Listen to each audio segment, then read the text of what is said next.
Bom dia, meus irmãos, bom dia a todos vocês que acompanham o programa Hora Divina, o nosso canal Hora Divina no YouTube.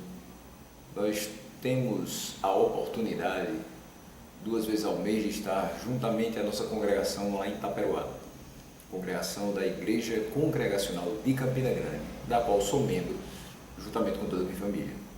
E você sabe que todos os sermões, ministrações, estudos, algumas partes do nosso programa também de rádio, são veiculadas aqui no canal. E por uma questão de falha técnica do nosso equipamento antigo, nós não pudemos gravar a última ministração, que seria a parte 2 da exposição da carta de Paulo a Tito, que temos feito de forma sequenciada na congregação de Itaperuá. Por isso, hoje gravo esse vídeo para vocês, para a continuação daquilo que já foi publicado aqui anteriormente no canal, a parte 1, Tito 1, de 1 a 4. Hoje vamos expor Tito 1, de 5 a 9, de forma resumida, porque não podemos gravar a sequência na igreja no domingo, apesar da forte chuva que caiu ali na região do Cariri. Tivemos o prazer de nos reunir com os irmãos e expor esse bloco textual da carta de Paulo a Tito. Então hoje repassamos a vocês de forma diferente, um pouco, digamos assim, resumido, um pouco mais compacto, mas que você fique com essa palavra e acesse o nosso canal, se inscreva no canal e curta a nossa página Hora Divina, que muito mais Deus tem a fazer através das nossas vidas para edificar as vidas de cada um dos nossos espectadores.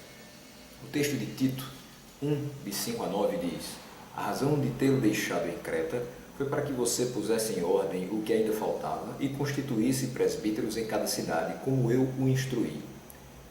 É preciso que o presbítero seja irrepreensível, marido de uma só mulher, e tenha filhos crentes, que não sejam acusados de libertinagem ou de insubmissão. Por ser encarregado da obra de Deus, é necessário que o bispo seja irrepreensível, não orgulhoso, não briguento, não apegado ao vinho, não violento, nem ávido por lucro desonesto. É preciso, porém, que ele seja hospitaleiro, amigo do bem, sensato, justo, consagrado, tenha domínio próprio e apegue-se firmemente à mensagem fiel, da maneira como foi ensinada, para que seja capaz de encorajar outros pela sã doutrina e de refutar os que se opõem a ela. Dentro disso que nós vimos, só fazendo aqui um resumo do que expusemos anteriormente, quando 2 semanas atrás tivemos a oportunidade de ministrar a parte inicial da carta de Paulo a Tito, nós vimos que a carta é destinada a Tito e aos irmãos que estavam na igreja de Creta. Quais os objetivos dessa carta? Para que fosse promovida a fé neles, para que houvesse entre eles o pleno conhecimento da verdade, segundo a piedade, na esperança da vida eterna, que Deus, aquele que não é homem para que minta, nem filho de homem para que se arrependa, prometeu antes dos tempos eternos. Então, este povo é conduzido por Tito, filho na fé de Paulo, e ajudador nessa obra magnífica de encaminhar os irmãos em santidade aos olhos de Deus, e também num fiel testemunho cristão. Então, nessa segunda parte, os irmãos, e obviamente nós, somos orientados, através das palavras do apóstolo Paulo, quanto aos deveres e às qualificações do ministro de Deus. No versículo 5, Paulo deixa Tito em Creta, justamente porque Tito era seu filho na fé, ou seja, alguém da confiança de Paulo, alguém que foi instruído por Paulo inicialmente. E por isso Paulo coloca para assumir o seu lugar, de forma que todos os irmãos da igreja de Creta, todos os cretenses, deveriam receber Tito com reverência, assim como receberam Paulo. É fato que os apóstolos não tinham um local fixo para que eles pastoreassem, já que a função deles era divulgar o Evangelho.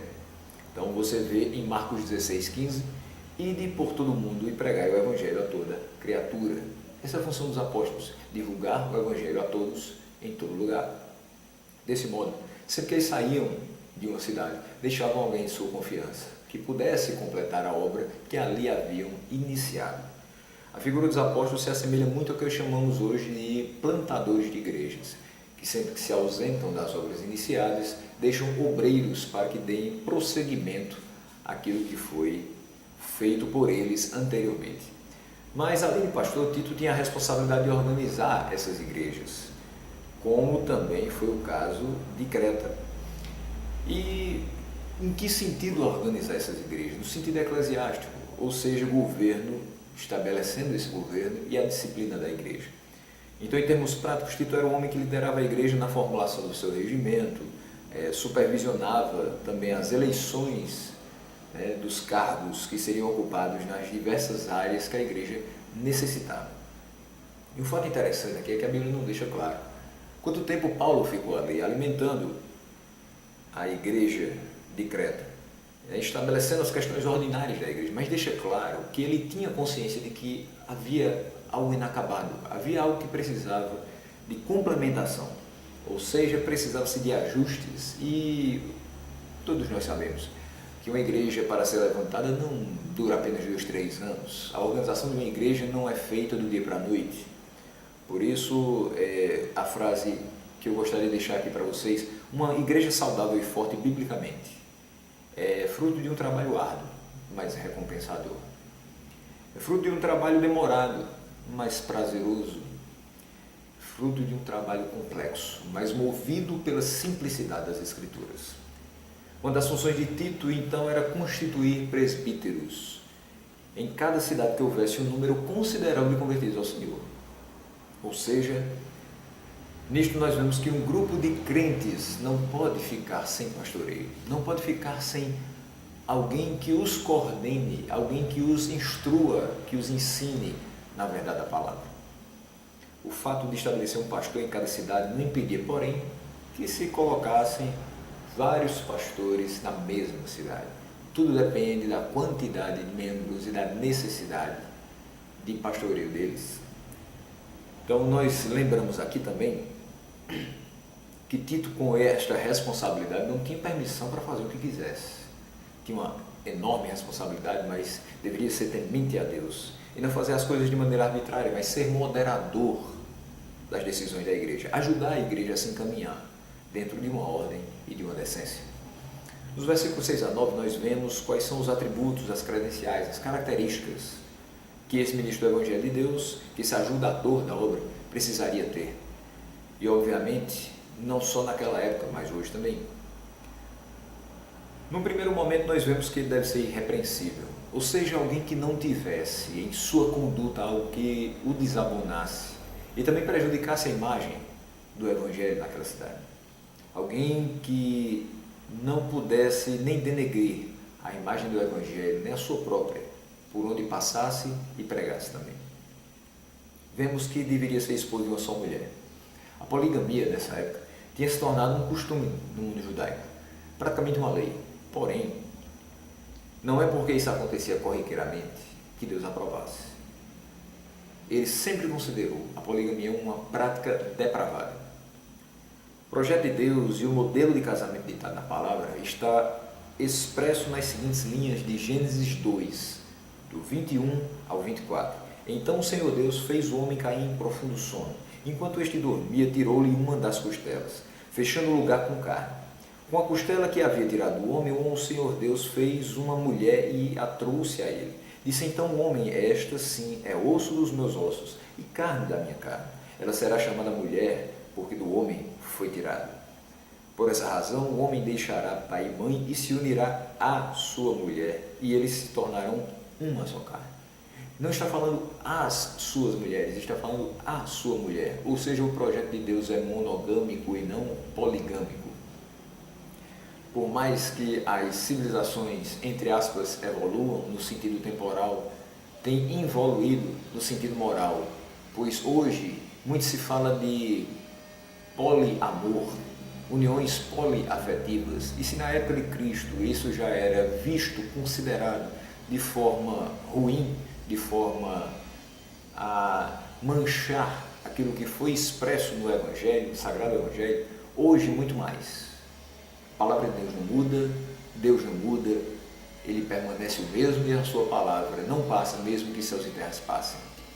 Então nós devemos confiar, dar crédito e aceitar a palavra que nos mostra que o plano de Deus é um homem e uma mulher unidos pelo amor do Senhor, para que possam mostrar ao mundo esse projeto feito por Deus na eternidade. O terceiro ponto é que eles tenham filhos crentes. Se é requerido do pastor que tenha essas qualidades, é conveniente que a sua família participe das mesmas. Olha o que diz, primeira carta de Paulo a Timóteo, capítulo 3, versículo 5.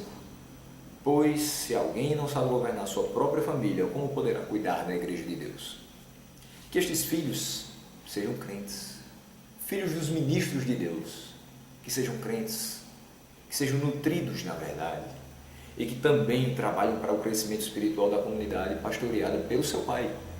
Participem da vida da igreja ativamente, contribuam para o crescimento na graça e no conhecimento de todos aqueles que adentram as portas da congregação da igreja, cuja liderança está sobre os ombros do seu pai.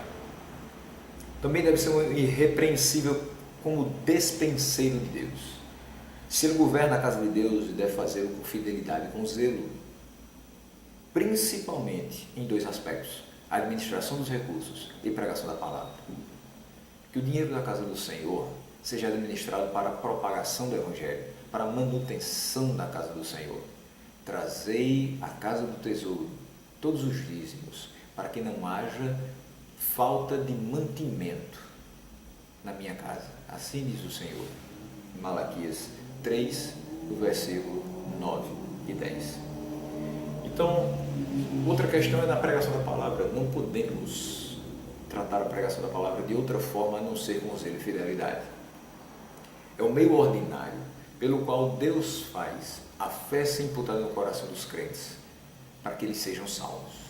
Então precisamos pregar a palavra, mas pregar com seriedade, com fidelidade, com zelo, por aquilo que foi entregue às nossas mãos, entregue como um bem mais precioso.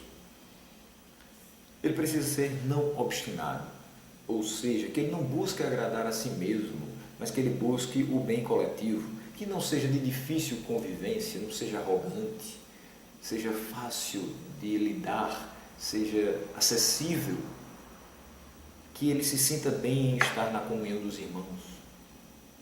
Ele precisa ser dado à hospitalidade, devotado à benevolência, não apegado ao vinho e não violento. É fato que hoje, por conta da liberalidade de algumas comunidades e o pensamento mais aberto de alguns, se coloca meio que em xeque essa questão do não apegado ao vinho. Muito se fala em apenas não se embriagar, mas sabemos que as bebidas alcoólicas mexem com o sentido do ser humano, mexem com o sangue do homem e muitas vezes fazem com que seja dada vazão dentro do coração do homem a coisas que sóbrio ele não faria. E sabemos também que muitas pessoas hoje padecem do vício do álcool e de outras coisas mais, simplesmente porque experimentaram a primeira vez. Não precisa se embriagar, basta o primeiro gole. Não precisa comprar garrafas e mais garrafas de vinho, basta a primeira vez. Então nós orientamos que você não seja dado ao vinho. Não se apegue a bebidas alcoólicas. Você não precisa disso. A sua satisfação deve estar na lei do Senhor e na sua lei meditar dia e noite, não num copo de bebida alcoólica. Se pessoas precisam disso para estar junto a você, afaste-se delas. Você é ministro do Evangelho. Você carrega algo muito importante dentro de si para compartilhar com outros. Sendo assim, tratando de forma muito cuidadosa a utilização dessas bebidas alcoólicas, eliminaremos algumas questões do nosso meio, principalmente o fato de sermos violentos. Há pessoas que naturalmente são irascíveis, ou seja, pessoas que naturalmente se comportam com nervosismo, são impetuosas, são sanguíneas na sua forma de falar e agir. Que dirá se tiverem a bebida alcoólica associada a isso? Ele não pode ser dado ao vinho, não pode ser violento. Mas também vemos que ele deve ser dado a hospitalidade, o que não significa dizer que a casa do pastor é comunitária, mas significa dizer que ela está aberta aos necessitados da igreja, que ela está aberta para que ouçamos os anseios e necessidades dos membros da igreja, que o nosso coração está aberto a receber a todos aqueles que necessitarem de uma palavra, que necessitarem de um afago, que necessitarem de um ouvido pronto a estar junto com eles, e devotado à benevolência, ou seja, sempre pronto a abraçar as necessidades dos irmãos e buscar resolvê-las dentro da palavra ou dentro das suas possibilidades financeiras também. E ele precisa reter com firmeza a palavra fiel. Chegamos a um momento em que essa palavra tem sido tratada muitas vezes sem a fidelidade devida. E só há um meio da igreja ser governada, que é através da palavra. Ela só pode ser encaminhada, na verdade, se for pela palavra. A doutrina pregada é a palavra que procede da boca de Deus, da qual ele se alimenta. O pastor é responsável por manter a igreja firme na palavra. E ele deve ser inabalável em transmiti-la, a fim de que a igreja seja edificada. Por fim, nós vemos que todas essas características, esses atributos, redundarão na aptidão desse ministro do Evangelho de cuidar da igreja do Senhor, ajuntando as ovelhas e espalhando os lobos e ladrões. A sabedoria de um pastor se vê quando este guarda a fé genuína e utiliza o conhecimento que reuniu durante anos para a edificação do corpo de Cristo. Então, meus irmãos, que nós busquemos as qualificações que aqui foram expostas, porque não são exclusivas de ministros do Evangelho, são para toda a comunidade de Deus, toda a família do Senhor. Que nós busquemos para a nossa igreja homens que tenham essas qualificações e que o Senhor abençoe o trabalho que é projetado aqui, que é projetado na nossa igreja sede, que é projetado na nossa congregação em Itaperuá, que é projetado na nossa congregação em Propriá, que é projetado nas igrejas genuinamente evangélicas, fiéis ao Senhor, de Campina Grande, região, da Paraíba, desse Brasil. Que o Senhor faça prosperar o trabalho das nossas mãos, tão somente por sua misericórdia e graça, e pela nossa fidelidade à sua palavra. Que o Senhor possa nos abençoar e nos guardar em Cristo Jesus. Um abraço forte a todos e até a próxima ministração da palavra.